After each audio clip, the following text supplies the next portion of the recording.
The recording lasted 47 minutes and 32 seconds. I know because I listened to it 4 times before my hands stopped shaking enough to set my phone down on the kitchen counter. Our parakeet, Mango, was going absolutely nuts in his cage across the room, screeching and flapping like he could feel the energy rolling off me in waves, and I just stood there in my scrubs, still smelling like antiseptic and latex gloves from a full day of back-to-back patients, staring at nothing. My 6-year-old son's voice was on that recording, and so was my mother-in-law's, and what I heard coming out of her mouth, directed at my child, my little boy, changed everything I thought I understood about the last 6 years of my life. But let me back up, because none of this makes sense without the beginning. My name is Natalie. I'm 40 years old. I'm a dentist with my own practice in a suburb just outside the city, the kind of neighborhood where every street has a name like Birchwood or Creekside, where there's a Starbucks on every corner and a Whole Foods that's always out of the exact thing you drove there for. My husband, Derek, and I got married 6 years ago, in late March, on a day that couldn't decide between winter and spring. It was cold enough that I wore a shawl over my dress during the outdoor ceremony, and my maid of honor, Priya, kept whispering that we should have listened to her and done an indoor venue. We didn't care. We were happy in that particular, slightly irrational way that makes you immune to cold weather and bad planning. Derek is a structural engineer, methodical, calm, the kind of man who reads the instruction manual before assembling furniture and is somehow not annoying about it. We met at a mutual friend's birthday dinner. He corrected something I said about load-bearing walls while I was telling a story that had nothing to do with load-bearing walls, and somehow that became flirting. We dated for 2 years before the wedding. I was 32 when we got married, 33 when our son Cooper was born. Cooper. God. Even writing his name right now makes my chest tight. He was born in the winter, on a Tuesday, during a snowstorm that shut down half the city. He came out screaming and furious about it, and I remember thinking, even through the fog of exhaustion and the specific indignity of childbirth, that this kid was already a personality. By the time he was 5, that impression had fully cemented itself. Cooper talks to Mango, our parakeet, like they're having actual debates. He insists on sleeping with exactly 3 stuffed animals, rotated on a schedule he invented and maintains with terrifying consistency. He asks questions that make me stop and genuinely think. "Mom, do dentists ever get scared of their own teeth?" He said that once at breakfast, and I didn't have a good answer. Derek's mother, Sylvia, lived about 40 minutes from us, out past the Beltway where the suburbs start to thin out, and you hit those stretches of old money, lake houses, long driveways, the kind of property that's been in families for 3 generations. She was 64, recently retired from a career in real estate, and she had opinions about everything, about the way I loaded the dishwasher, about Cooper's diet, about the fact that I worked full-time and had a practice manager named Deb who basically ran the place, which Sylvia seemed to interpret as evidence that I was either lazy or unambitious. She could never quite settle on which. I want to be fair here because I've spent a lot of time thinking about this. Sylvia was not a cartoonishly evil woman. She was sharp, she was funny in a dry way that I sometimes genuinely appreciated, and she clearly adored Cooper. That part was real. But there was something underneath all of it, a current I could feel but couldn't quite name for the first few years, a possessiveness that went beyond normal grandmother territory, a way of inserting herself into decisions that weren't hers to make, and then looking slightly wounded when anyone pointed that out. The lake house trip started about a year after Cooper was born. That seemed reasonable enough at first. Sylvia had this beautiful property on a small lake, with a dock and a rowboat, and a tire swing that had apparently been there since Derek was a kid. She wanted to take Cooper there for weekends. Give Derek and me a break. Let him experience real nature, as she put it, in a tone that made me wonder what she thought our backyard was. The first time, Cooper was barely 2. I was uneasy, but Derek talked me down. "It's my mom," he said. "She raised me. Cooper's going to be fine." And Cooper was fine. He came back Sunday evening with a sunburn on his nose, and a story about a frog he'd named Gerald, and I told myself I was being an anxious, overprotective first-time mom, and I needed to relax.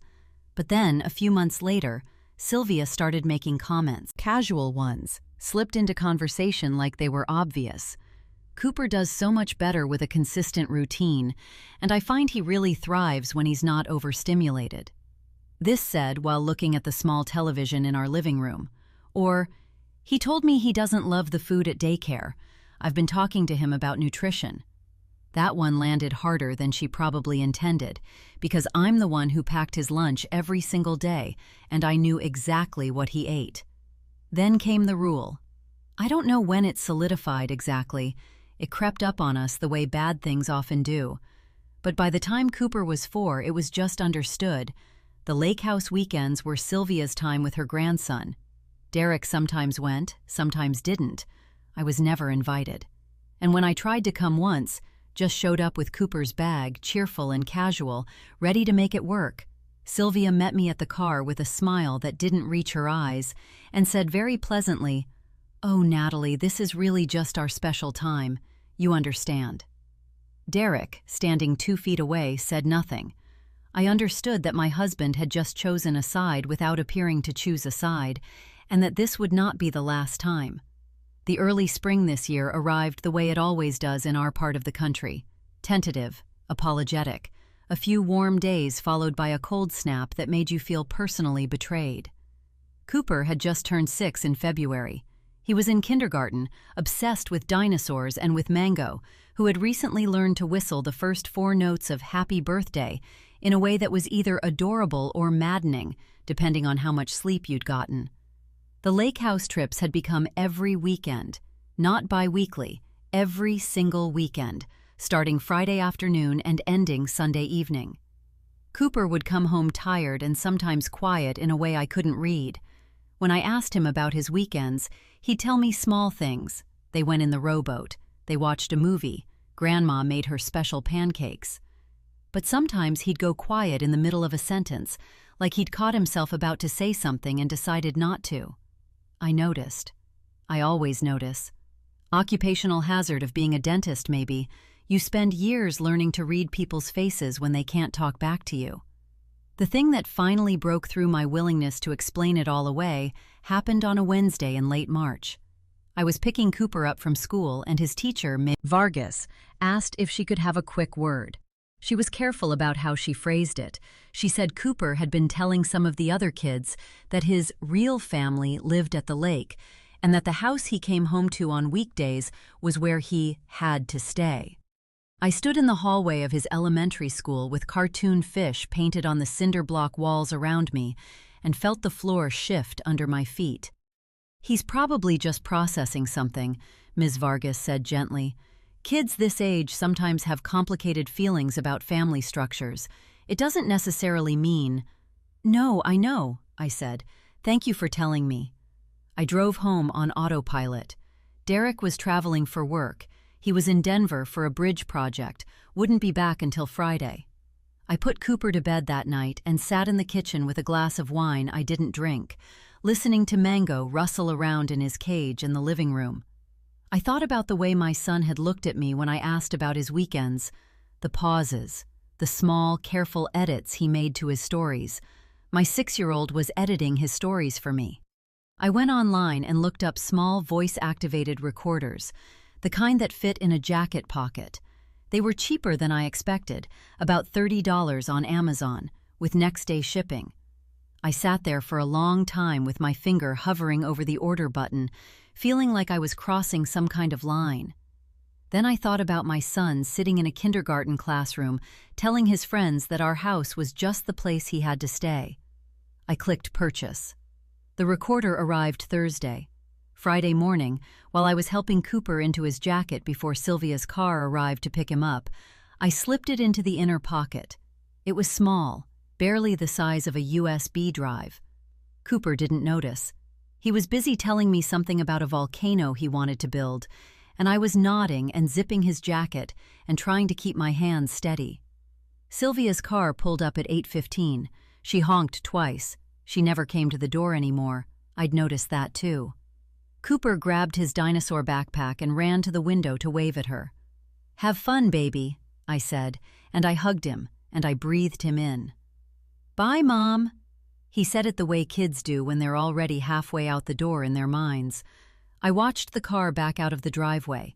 Then I went inside, sat down at the kitchen table, and waited. Mango hopped along his perch and tilted his small green head at me like he was asking a question. "I don't know yet," I told him. Sunday evening, Cooper came home. He was quieter than usual. He ate dinner without much conversation, asked to go to bed early, which almost never happened. I tucked him in and kissed his forehead and told him I loved him. After he was asleep, I went to his jacket hanging by the door. My hands were completely steady, which surprised me. I took the recorder out of the inner pocket. I plugged in my earbuds. I pressed play. The first 20 minutes were exactly what you'd expect. Road noise, Sylvia's radio playing classic rock, Cooper asking if they could stop for a snack. Normal. I almost started to feel ridiculous. Then they arrived at the lake house and the doors closed, and Sylvia's voice changed. Not dramatically. That was almost the worst part. It wasn't yelling. It wasn't anything you could point to and say, obviously, clearly, no question. It was the tone. Measured, deliberate, the kind of voice you use when you want to make sure a message lands deep. "Come sit with Grandma," she said, and then, after what sounded like Cooper settling onto a couch, "You know, your mommy loves you, but some mommies are too busy to really understand their children. Did you know that?" I pulled one earbud out, put it back in. "Grandma understands you," Sylvia continued. "Grandma sees who you really are. That's why these weekends are so important. This is where you can be yourself. This is your real home, sweetheart. You know that, right?" Cooper was quiet for a moment. Then he said in a small voice, "But I live with Mom and Dad." "Of course you do," Sylvia said, still pleasant, still warm. "For now." I stopped the recording. I sat in my kitchen with the earbuds in my lap and stared at the wall. Mango was quiet for once. Outside, a car went by on our street, headlights sweeping across the ceiling. Somewhere 2 houses down, someone's dog barked once and stopped. For now. 2 words. 47 minutes and 32 seconds, and those were the 2 that broke everything open. I had 37 more minutes of recording left, and I already knew, the way you sometimes just know things, that it got worse before it got better. I pressed play again. The next section of the recording was quieter. Sylvia had turned on the television, some nature documentary, and Cooper was asking about the animals on screen. For a few minutes, it was almost peaceful, almost normal, and then Cooper said, in that guileless, 6-year-old way he had, "Grandma, why doesn't Mom ever come here?" I held my breath, even though I already knew the answer was coming, even though I'd already heard it 3 times by that point. Sylvia made a soft sound, something between a sigh and a hum. "Well, sweetheart," she said, "your mommy is very focused on her work. She has her practice and her patience and all of that. She's always been that way. Some women are built for that kind of life." "But she tucks me in every night," Cooper said. "She does," Sylvia agreed, "when she's not working late." A pause. "Do you remember the night you had that bad dream and you called for her, and she wasn't home yet?" Silence. Then Cooper's small voice. "Yeah. That happens a lot, doesn't it?" I put the earbuds down for a moment. I needed to breathe. Because yes, there had been nights I worked late. I was a dentist with my own practice. There were emergencies, paperwork, billing issues, staff meetings. There were maybe a handful of nights in the past year where I'd gotten home after Cooper's bedtime, and Derek had done the tuck-in. A handful. And Sylvia had apparently been cataloging every single one of them, like evidence for a case she was building in a courtroom I didn't know existed. I picked the earbuds back up. She spent the next 10 minutes feeding my son a careful, patient, loving version of a story in which I was present but peripheral. A provider, a schedule keeper, someone who made lunches and paid bills but didn't truly see him. And Sylvia was the one who saw him. Sylvia was the one who knew his heart. At one point she said, and I had to stop and restart this part because I couldn't believe I'd heard it correctly, "When you're bigger, you'll be able to choose where you live. Did you know that? Kids get to decide. My 6-year-old son said, Really? Really, she said warmly. And Grandma will always have a room for you here. This is your home, too. This is where you belong. I stopped the recording for the last time. I didn't need to hear the rest. I called Priya at 11:15 that night. She was my maid of honor, my closest friend since college, and also, this mattered, a family law attorney who'd been practicing in the state for 12 years. She answered on the second ring, which meant she'd seen my name and knew from the hour that something was wrong. Talk to me, she said. I talked. I told her everything. Ms. Vargas and the classroom, the 2 years of every weekend trips, Derek's silence in the driveway, and then the recording.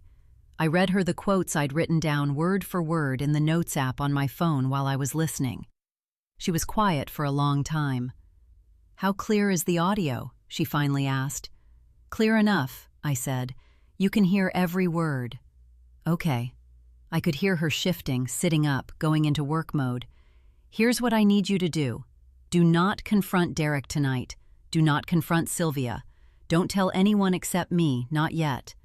Tomorrow morning, I want you to make a copy of that recording to cloud storage, to your email, and to a flash drive you keep somewhere she and Derek cannot access.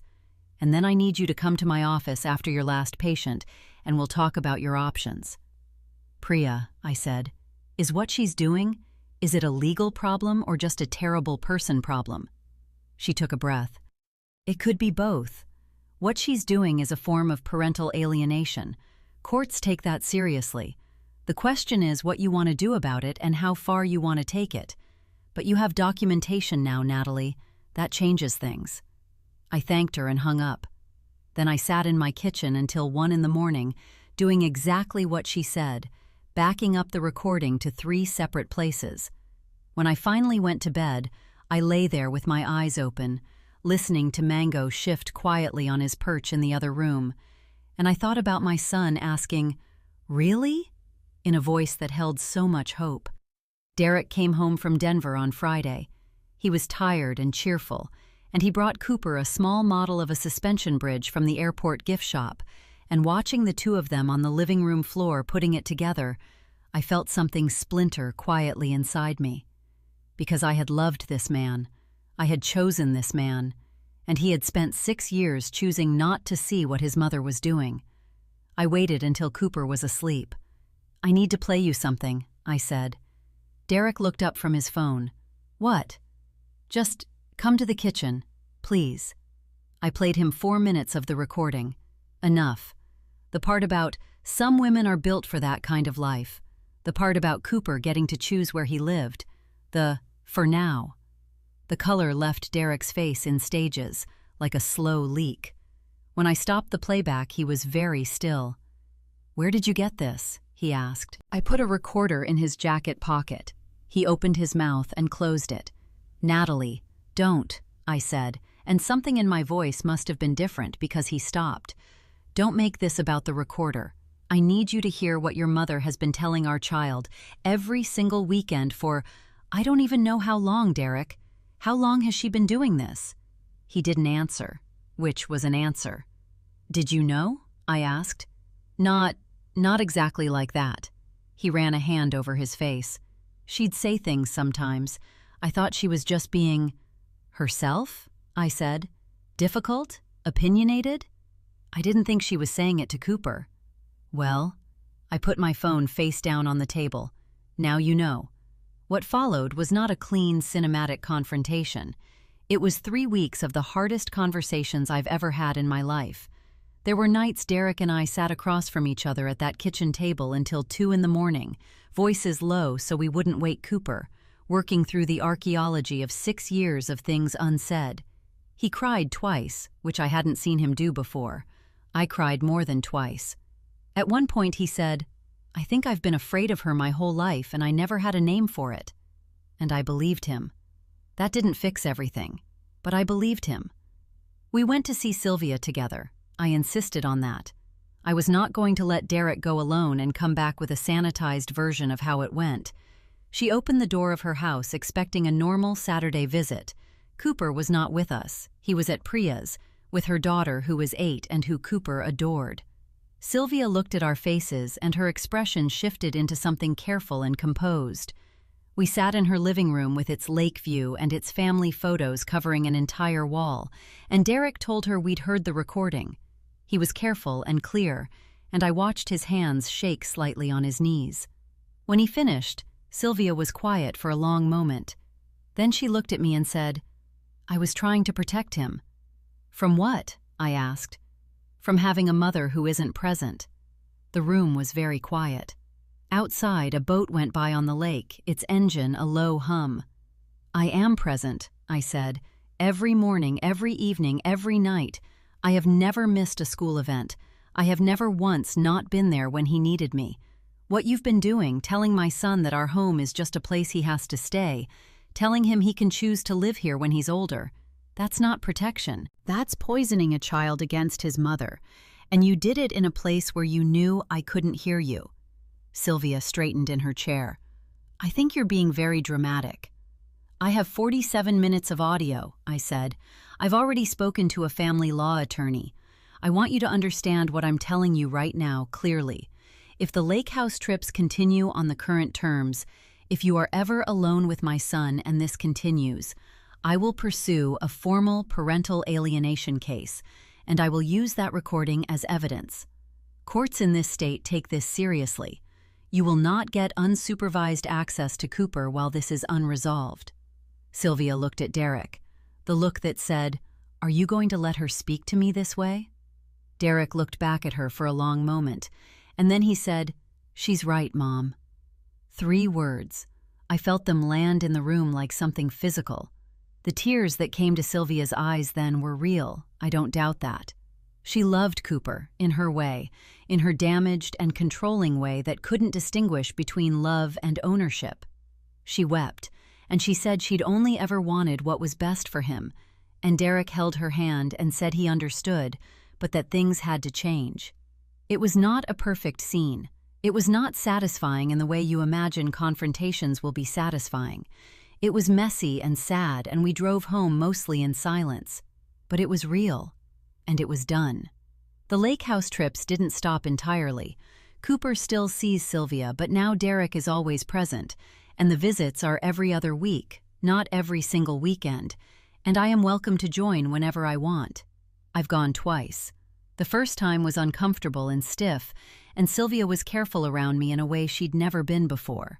The second time, she and Cooper were in the kitchen making those special pancakes she was always so proud of, and she called out to ask if I wanted some, and I said yes, and we sat at her kitchen table by the lake window and ate breakfast together in something that wasn't quite peace, but was maybe the beginning of it.